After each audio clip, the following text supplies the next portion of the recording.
Welcome to healthy food kitchen. நம்ம இன்றைக்கி வந்து கோதுமை தோசை ஊற்ற போகிறோம். அதுக்கு தேவையானது பார்ப்போம். 4 தோசைக்கு வர மாதிரி கோதுமை மாவு எடுத்திருக்கேன். தேவையான அளவுக்கு உப்பு சேர்த்துக்குவோம்.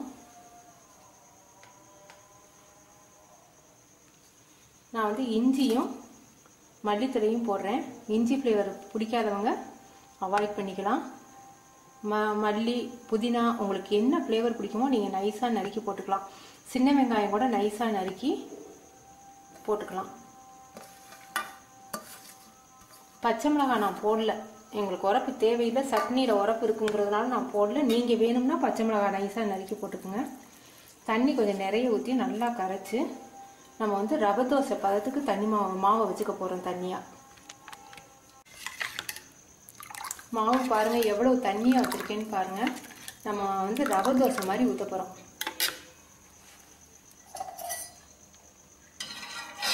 லேசாக எண்ணெய் அப்ளை பண்ணிக்கிறேன்.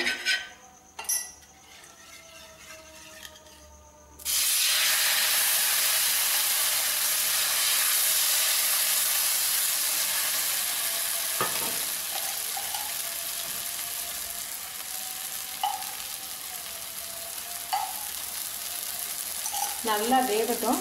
கோதுமை தோசையை வந்து தோசை மூடி வச்சு மூடக்கூடாது. மூடினீங்கன்னா அந்த மூடியிலேருந்து இந்த வேர்வை தண்ணி வந்து தோசையில் விழுந்து தோசை நொசன்னு போயிடும். அதனால் கோதுமை தோசை மூடக்கூடாது. நல்லா 2 பக்கம் வேக விடணும். இதை வேகட்டும். நல்லா ஒரு பக்கம் வெந்துருச்சு. நம்ம அடுத்த பக்கம் திருப்பி போடுவோம்.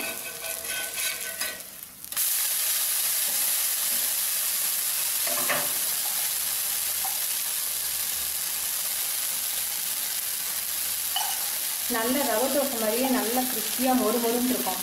இதில் அரிசி மாவு சேர்த்து போடுவாங்க. அரிசி மாவு சேர்த்து போடுறது கொஞ்சம் என்ன சொல்றது, ஆறி போச்சுன்னா கொஞ்சம் வழுத்த மாதிரி வந்துடும்.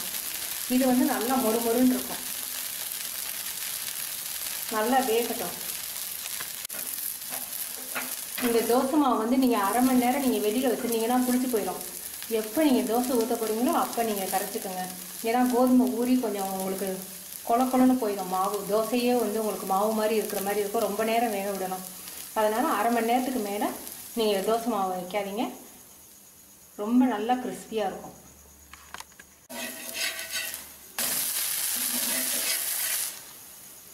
தோசை ரெடி. நல்லா கிறிஸ்பியாக இருக்குது. நீங்கள் செஞ்சு பார்த்துட்டு உங்கள் கமெண்ட்ஸ் எனக்கு சொல்லுங்கள். தேங்க்யூ.